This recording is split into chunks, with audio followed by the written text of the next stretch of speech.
ओम विघ्नेश्वराय नमः। संक्षिप्त नारद पुराण अध्याय 34। उत्तंक के द्वारा भगवान विष्णु की स्तुति और भगवान की आज्ञा से उनका नारायण आश्रम में जाकर मुक्त होना। नारद जी ने पूछा, महाभाग, वह कौन सा स्तोत्र था और उसके द्वारा भगवान विष्णु किस प्रकार संतुष्ट हुए? पुण्यात्मा पुरुष उत्तंक जी ने भगवान से कैसा वर प्राप्त किया? श्री सनक जी ने कहा, भगवान विष्णु के ध्यान में तत्पर रहने वाले विप्रवर उत्तंक ने उस समय भगवान के चरणोदक का महात्म्य देखकर उनकी भक्तिभाव से स्तुति की। उत्तंक जी बोले, जो संपूर्ण जगत के निवास स्थान और उसके एकमात्र बंधु हैं, उन आदिदेव भगवान नारायण को मैं नमस्कार करता हूँ, जो स्मरण करने मात्र से भक्तजनों की सारी पीड़ा नष्ट कर देते हैं। अपने हाथों में चक्र, कमल, शांग, धनुष और खड्ग धारण करने वाले उन महाविष्णु की मैं शरण लेता हूँ, जिनकी नाभि से प्रकट हुए कमल से उत्पन्न होकर ब्रह्मा जी इन संपूर्ण लोकों के समुदाय की सृष्टि करते हैं, और जिनके क्रोध से प्रकट हुए भगवान रुद्र इस जगत का संहार किया करते हैं। उन आदिदेव भगवान विष्णु को मैं प्रणाम करता हूँ, जो श्री लक्ष्मी जी के पति हैं, जिनके कमल दल के समान विशाल नेत्र हैं, जिनकी शांति अद्भुत है, जो संपूर्ण जगत के एकमात्र कारण तथा वेदांत वेद्य पुराण पुरुष हैं। उन तेजो राशि भगवान विष्णु की मैं शरण लेता हूँ, जो सबके आत्मा अविनाशी और सर्वव्यापी हैं, जिनका नाम अच्युत है, जो ज्ञान स्वरूप तथा ज्ञानियों को शरण देने वाले हैं। एकमात्र ज्ञान से ही जिनके तत्व का बोध होता है, जिनका कोई आदि नहीं है, यह व्यष्टि और समष्टि जगत जिनका ही स्वरूप है, ये भगवान विष्णु मुझ पर प्रसन्न हो, जिनके बल और पराक्रम का अंत नहीं है, जो गुण और जाति से हीन तथा गुण स्वरूप हैं, ज्ञानियों में श्रेष्ठ, नित्य तथा शरणागतों की पीड़ा दूर करने वाले हैं। वे दया सागर परमात्मा मुझे वर प्रदान करें, जो स्थूल और सूक्ष्म आदि विशेष भेदों से युक्त जगत की यथा योग्य रचना करके अपने बनाए हुए उस जगत में स्वयं ही अंतर्यामी रूप से प्रविष्ट हुए हैं। वह परमेश्वर आप ही हैं। हे अनंत शक्ति संपन्न परमात्मन, वह सब जगत आप ही हैं, क्योंकि आपसे भिन्न दूसरी कोई वस्तु नहीं है। भगवान, आपका जो शुद्ध स्वरूप है वह इंद्रियातीत, माया शून्य, गुण और जाति आदि से रहित, निरंजन, निर्मल और अप्रमेय है। ज्ञानी संत महात्मा उस परमार्थ स्वरूप का दर्शन करते हैं। जैसे एक ही स्वर्ण से अनेक आभूषण बनते हैं और उपाधि के भेद से उनके नाम और रूप में भेद हो जाता है, उसी प्रकार सबके आत्म स्वरूप एक ही सर्वेश्वर उपाधि भेद से मानव भिन्न भिन्न रूपों में दृष्टिगोचर होते हैं। जिनकी माया से मोहित चित्त वाले अज्ञानी पुरुष आत्मा रूप से प्रसिद्ध होते हुए भी उनका दर्शन नहीं कर पाते, और माया से रहित होने पर वे ही उन सर्वात्मा परमेश्वर को अपने ही आत्मा के रूप में देखने लगते हैं, जो सर्वत्र व्यापक, ज्योति स्वरूप तथा उपमा रहित हैं। उन भगवान विष्णु को मैं प्रणाम करता हूँ। यह सारा जगत जिनसे प्रकट हुआ है, जिनके ही आधार पर स्थित है और जिनसे ही इसी चेतनता प्राप्त हुई है और जिनका ही यह स्वरूप है, उनको नमस्कार है। जो प्रमाण की पहुंच से परे हैं, जिनका दूसरा कोई आधार नहीं है, जो स्वयं ही आधार और आधेय रूप है, उन परमानंद में चैतन्य स्वरूप भगवान वासुदेव को मैं नमस्कार करता हूँ। सबकी हृदय गुहा में जिनका निवास है, जो देव स्वरूप तथा योगियों द्वारा सेवित हैं, और प्रणव में उसके अर्थ एवं अधिदेवता रूप में जिनकी स्थिति है, उन योग मार्ग के आदि कारण परमात्मा को मैं नमस्कार करता हूँ।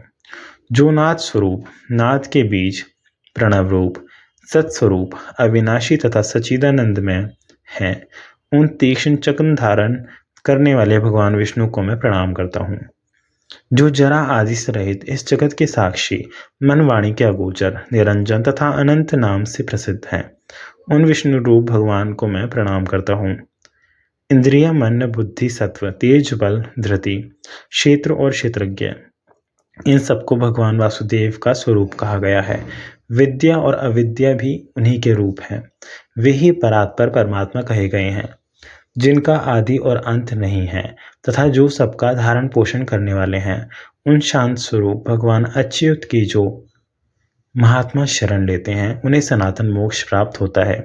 जो श्रेष्ठ वर्ण करने योग्य वरदाता पुराण पुरुष सनातन सर्वगत तथा सर्वस्वरूप हैं, उन भगवान को मैं पुनः प्रणाम करता हूँ, पुनः प्रणाम करता हूँ, पुनः प्रणाम करता हूँ, पुनः प्रणाम करता हूँ। जिनका चरणोदक संसार रूपी रोग को दूर करने वाला वैद्य है, जिनके चरणों की धूल निर्मलता अंत शुद्धि का साधन है तथा जिनका नाम समस्त पापों का निवारण करने वाला है, उन अप्रमेय पुरुष श्री हरि की मैं आराधना करता हूँ, जो सद्रूप, असद्रूप, सत्सद्रूप और उन सबसे विलक्षण है तथा जो श्रेष्ठ एवं श्रेष्ठ से भी श्रेष्ठतर है।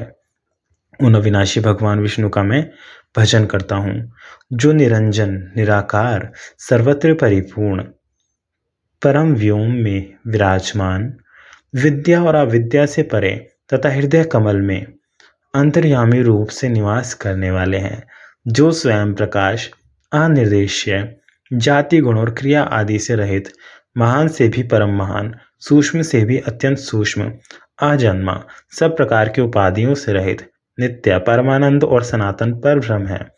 उन जगन्निवास भगवान विष्णु की मैं शरण लेता हूँ। क्रियानिष्ठ भक्त जिनका भजन करते हैं, योगी जन समाधि में जिनका दर्शन करते हैं तथा जो पूज्य से भी परम पूज्य एवं शांत हैं, उन भगवान श्री हरि की मैं शरण लेता हूँ।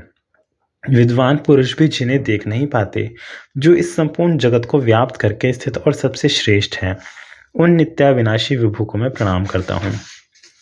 अंतकरण के संयोग से जिन्हें जीव कहा जाता है और अविद्या के कार्य से रहित होने पर जो परमात्मा कहलाते हैं, यह संपूर्ण जगत जिनका स्वरूप है, जो सबके कारण, समस्त कर्मों के फलदाता, श्रेष्ठ, वर्ण करने योग्य तथा अजन्मा है, उन परात्पर भगवान को मैं प्रणाम करता हूँ, जो सर्वज्ञ, सर्वगत, सर्वांतर्यामी, ज्ञान स्वरूप, ज्ञान के आश्रय तथा ज्ञान में स्थित है।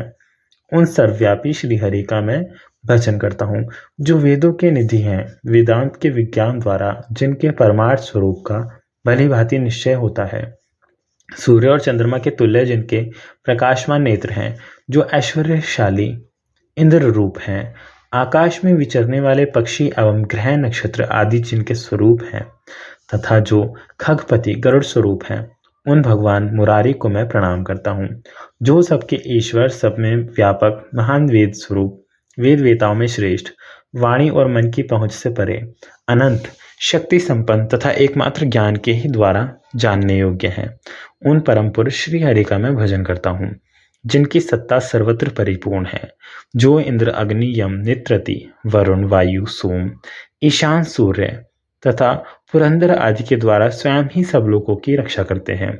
उन अप्रमेय परमेश्वर की मैं शरण लेता हूँ, जिनके सहस्त्रों मस्तक, सहस्त्रों पैर, सहस्त्रों भुजाएं और सहस्त्रों नेत्र हैं, जो संपूर्ण यज्ञों से सेवित तथा सबको संतोष प्रदान करने वाले हैं, उन उग्र शक्ति संपन्न आदि पुरुष श्री हरि को मैं प्रणाम करता हूँ, जो काल स्वरूप, काल विभाग के हेतु, तीनों गुणों से अतीत, गुणज्ञ, गुणप्रिय, कामना पूर्ण करने वाले, संग्रहित, अतीन्द्रिय, विश्वपालक, तृष्णाहीन, निरीह, श्रेष्ठ, मन के द्वारा भी अगम्य, मनोमय और अन्नमय स्वरूप, सब में व्याप्त, विज्ञान से संपन्न तथा शक्तिशाली हैं, जो वाणी के विषय नहीं हो सकते तथा जो सबके प्राण स्वरूप हैं, उन भगवान का मैं भजन करता हूँ, जिनके रूप को, जिनके बल और प्रभाव को, जिनके विविध कर्मों को तथा जिनके प्रमाण को ब्रह्मा आदि देवता भी नहीं जानते, उन आत्मस्वरूप श्री हरि की स्तुति मैं कैसे कर सकता हूँ। मैं संसार समुद्र में गिरा हुआ एक दीन मनुष्य हूँ, मोह से व्याकुल हूँ, सैकड़ों कामनाओं ने मुझे बांध रखा है, कृतघ्न, सदा अपवित्र, पाप परायण तथा अत्यंत क्रोधी हूँ।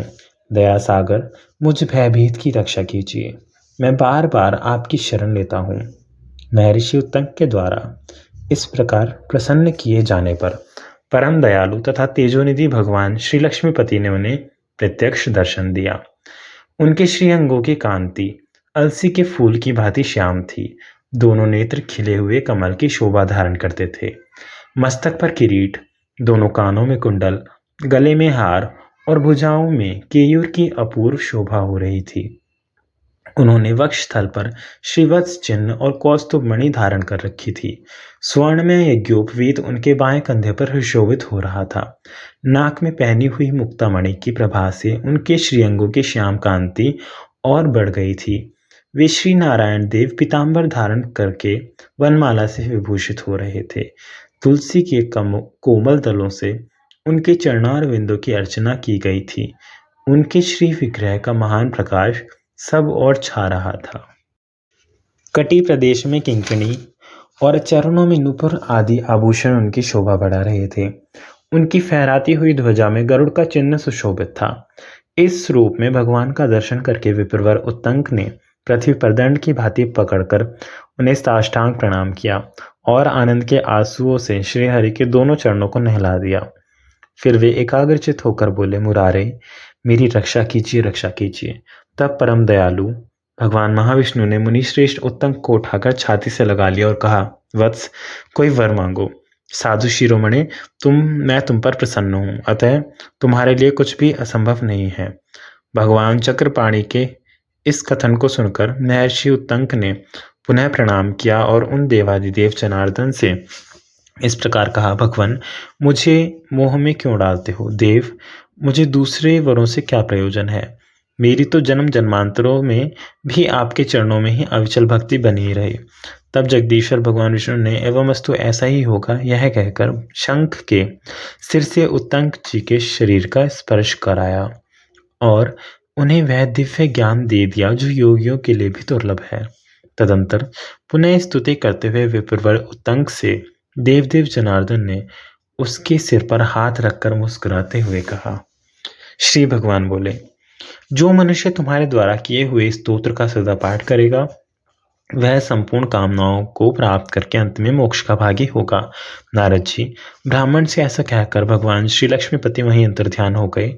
फिर उत्तंक जी भी वहां से बद्रिकाश्रम को चले गए। अतः सदा देवादिदेव भगवान विष्णु की भक्ति करनी चाहिए। हरि भक्ति श्रेष्ठ कही गई है, वह संपूर्ण मनोवांछित फलों को देने वाली है। मुने नर नारायण के आश्रम में जाकर उत्तंक जी क्रिया योग में तत्पर हो प्रतिदिन भक्ति भाव से भगवान माधव की आराधना करने लगे। वे ज्ञान विज्ञान से संपन्न थे। उनका द्वैत भ्रम नाश हो चुका था। अतः उन्होंने भगवान विष्णु के दुर्लभ परम पद को प्राप्त कर लिया। भक्तों का सम्मान बढ़ाने वाले जगदीश्वर भगवान नारायण पूजन नमस्कार अथवा स्मरण कर लेने पर भी जीव को मोक्ष प्रदान करते हैं। अतः इहलोक और परलोक में सुख चाहने वाला मनुष्य अनंत अपराजित श्री नारायण देव का भक्ति पूर्वक पूजन करे। जो इस उपाख्यान को पढ़ता अथवा एकाग्रचित होकर सुनता है वह भी संपूर्ण पापों से मुक्त हो भगवान विष्णु के धाम में जाता है। ओम नमः शिवाय।